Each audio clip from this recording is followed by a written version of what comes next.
दृश्य आपल्याकडे येत आहेत भगवान गडावरची। या ठिकाणी देशमुख कुटुंबीय पोहोचलेले आहेत आणि ते काही पुरावे हे नामदेव शास्त्री यांना देताना दिसून येत आहेत। तेव्हाची ही दृश्य त्यांच्यामध्ये काही संवाद सुद्धा होतोय, त्यामुळे यानंतर आता नेमकी काय प्रतिक्रिया येणार नामदेव शास्त्रींची तेही बघावं लागेल। हे एक्सक्लुझिव्ह दृश्य आपण न्यूज 18 लोकमतच्या माध्यमातून बघत आहोत। तर संतोष देशमुख यांची डिसेंबर महिन्यामध्ये निर्घृणपणे हत्या करण्यात आली होती आणि याच्यामध्ये मुख्य आरोपी मास्टरमाइंड हा वाल्मिक कराड असल्याचा आरोप वारंवार कुटुंबियांकडून केला जातोय आणि त्याला तो शरण आलेला आहे। तो सध्या जेलमध्ये असला तरी देखील त्याला सगळं पाठबळ हे आतापर्यंत धनंजय मुंडे यांचाच मिळत राहिल्याचा आरोप वारंवार केला जातो। त्या पार्श्वभूमीवर काही दिवसांपूर्वी भगवानगडावर पोहोचलेले होते धनंजय मुंडे आणि त्या ठिकाणी त्यांनी आणि मग त्या भावनेनं तर दलित बांधवाला मारलं। दलित बांधवाची जर अट्रॉसिटी जर त्या दिवशी घेतली असती तर आज संतोषांना देशमुख ज्यांनी ती आता तुम्हाला फोटो दाखवले आपले इथलेच आहेत तसे 24 वर्ष भावानी विठ्ठलाची घरी केली आत्तापर्यंत, तर तो भाऊ वाचला असता तर सगळ्या गोष्टी ही घटना घडल्यावर झाल्या। आणि त्या सगळ्या आरोपीला PSI शिंदे साहेबांनी स्वतः फोन केला की साहेब आमचा तुमच्यावर विश्वास आहे।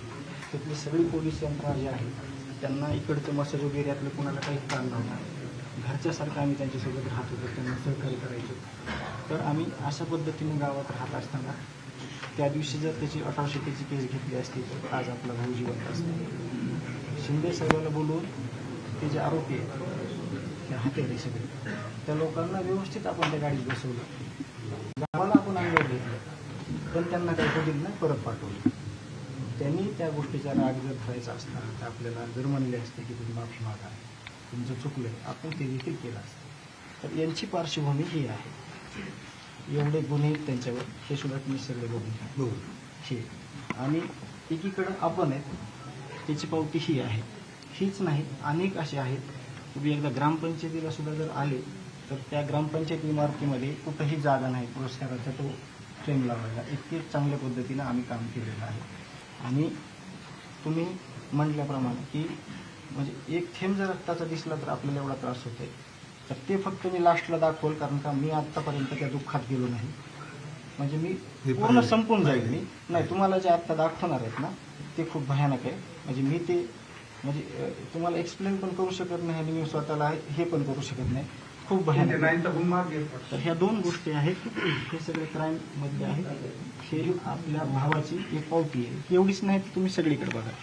आणि हे दत्तादादा आत्ताचं जे 26 जानेवारीचं ध्वजारोहण आहे, आम्ही 15 वर्षात एकही ध्वजारोहण आपल्या हाताने केलं नाही, जरी लोकप्रतिनिधी असले तरी। आपण सामाजिक क्षेत्रातले विविध स्तरातले लोक त्यांना त्याचा ध्वजारोहणाचा मान देतात, हजमाजी सैनिकांना, पोलीस प्रशासनाला आपण मान देतो।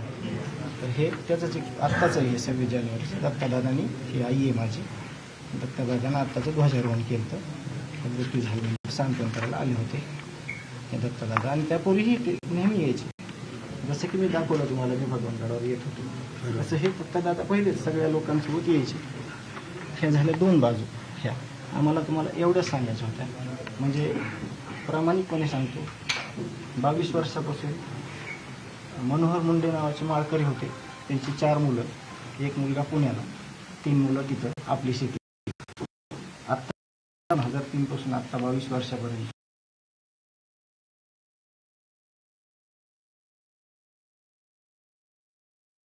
देशमुख कुटुंबीय जर जातीवाद करत असतं तर कमीत कमी ही घटना घडल्यावर तरी कुठंतरी दिसलं असतं की हे कोणीतरी त्यांनी जातीवाद केला किंवा आपण।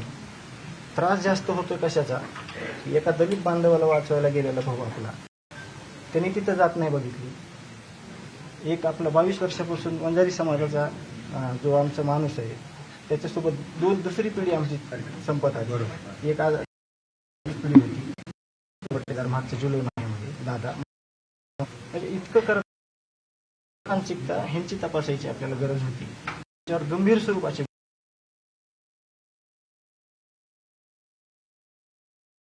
त्या लोकांनी ह्यांची मानसिकता जर तपासली असती महाराज तर समाजात गोष्टी घडल्या नसतील। आपण तुम्हाला आवाज गेला नसेल तर सांगू इच्छितो की पहिल्यापासून भगवान बाबाला मानणारं कुटुंब आहे आणि संतोष अण्णाची शेती मुंडे परिवार करत होता।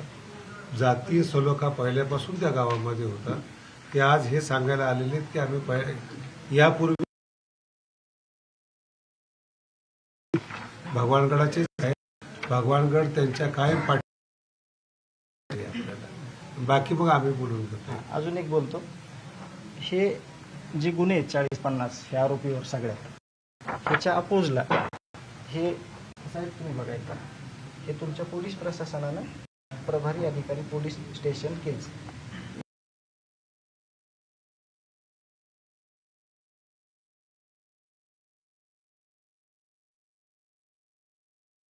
ही थेट दृश्य आपण बघू शकतो. धनंजय देशमुख हे पोहोचलेले आहेत भगवानगडावर आणि या ठिकाणी ते आणि गावाला काही 19 कागदपत्र पुरस्कार या दाखवताना माध्यमातूनच मिळालेले आहेत सगळे. म्हणजे हे पण खूप महत्त्वाचा विषय आहे. कुठलीही गुन्हेगारी वृत्ती नाही.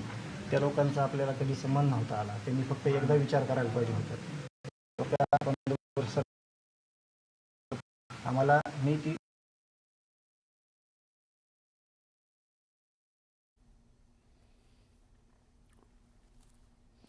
तर नामदेव शास्त्रींकडे त्यांनी कशा पद्धतीनं जातीय सलोखा आपल्या गावामध्ये होता ते दाखवलेलं आहे. जातीय कोणतंही याला कारण नाहीये असं सुद्धा या ठिकाणी सांगण्याचा प्रयत्न धनंजय देशमुख करताना दिसून येत आहे. त्यामुळे आता याच्यावर नेमकी काय प्रतिक्रिया येणार महंत नामदेव शास्त्रींची ते बघावं लागेल.